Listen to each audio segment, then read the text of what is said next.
আসসালামু আলাইকুম। অনেকেই আছেন যারা আহ, তিতাস গ্যাসের প্রিপেড কার্ড ব্যবহার করেন। কোনো কারণে যদি এই প্রিপেড কার্ডটা হারিয়ে যায় তাহলে করণীয় কি, সেই বিষয়ে আজকে আমরা কথা বলবো। যদি কারো প্রিপেড গ্যাস মিটার কার্ড হারিয়ে যায় তাহলে তাকে 3টি কাজ করতে হবে। দেখেন এখানে সুন্দর করে বলে দেওয়া আছে।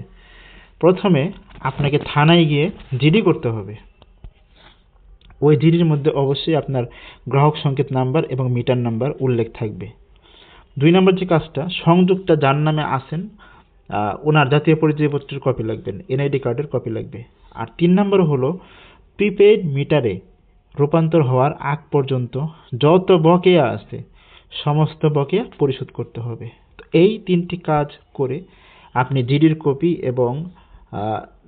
কপি, এনআইডি কার্ডের কপি এবং রাজস্ব ক্লিয়ারেন্স, এই 3টি জিনিস নিয়ে আপনি তিতাস গ্যাস প্রিপেইড মিটার শাখায় চলে যাবেন। কারণ বাজার হেড অফিসের 12 তলায় চলে যাবেন।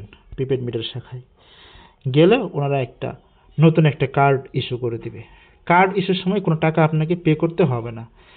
আপনি যখন এই কার্ডে টাকা টপ আপ করবেন তখন অটোমেটিক্যালি আপনার এই কার্ডের মাধ্যমে 1000 টাকা কেটে নেবে। ধন্যবাদ, সবাই ভালো থাকবেন।